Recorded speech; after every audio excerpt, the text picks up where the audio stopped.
Alright, welcome back. Just in case my last few words got cut off from the last video, I was just saying if something is labeled on the book but you don't think it really corresponds to these formal classroom grades, that's fine. Just click Other and tell us what it is labeled. Let's just click this. But if we go back up here, let's say it was not something that was either meant for a formal classroom or could be used in an informal classroom, something completely different than a textbook, then we were going to click this second option, a non-textbook. And this will be mostly storybooks or children's books is what we mean by this. So if I give you an example that we saw earlier, The Wind and the Sun, this is a nice little story.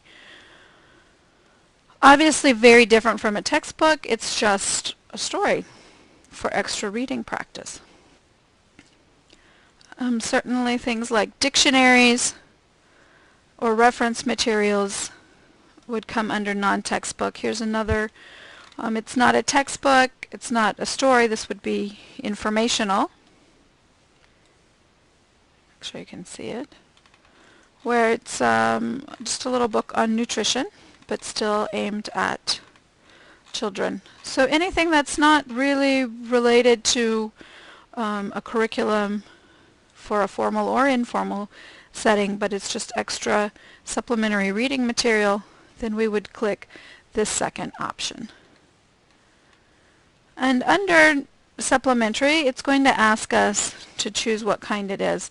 The most common choice will be between narrative or informational, and narrative would be something that is in the form of a story, like this one with The Wind and the Sun. The man's walking along, the sun and the wind are going to have an argument about who can get him to take his coat off.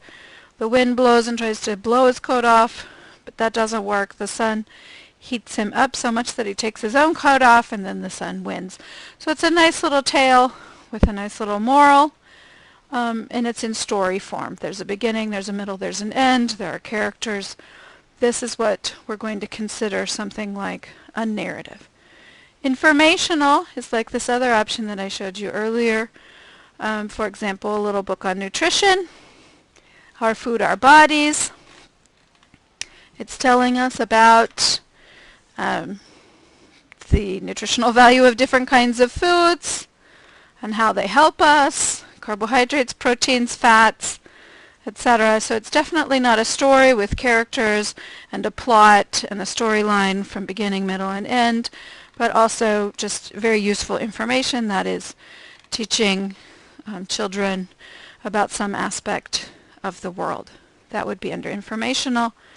Reference is pretty easy to recognize. We saw earlier our dictionary, obviously reference, or if you have a linguistic grammar of the language, we'd like to know that as well, because that can influence things like orthography issues, etc.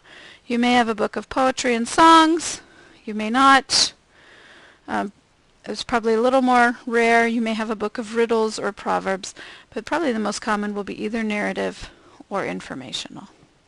If you don't read the language and therefore you can't really tell what it is, again, we always have this as a last resort. We don't really want you to use it if you can do whatever kind of detective work you need to figure out what kind it really is, but as a last resort it is always there. Alright, 14e is going to ask us if it is any of the following. A big book, as you can see if you follow the links in your guide, is something that is basically just based on complete size, a very large book that is meant to be read out loud to a whole classroom. There's one picture, here's another person. So extra large size, that should probably be obvious just by the dimensions. And if you think it's extra large, you can go ahead and click that.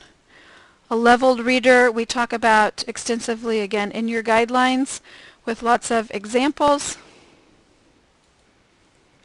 And this one is in your guidelines where it is listed as a level 2 book, and even the publisher tells you what the different levels are on the back. But I will refer you to your guidelines for a more detailed explanation of what a leveled book is.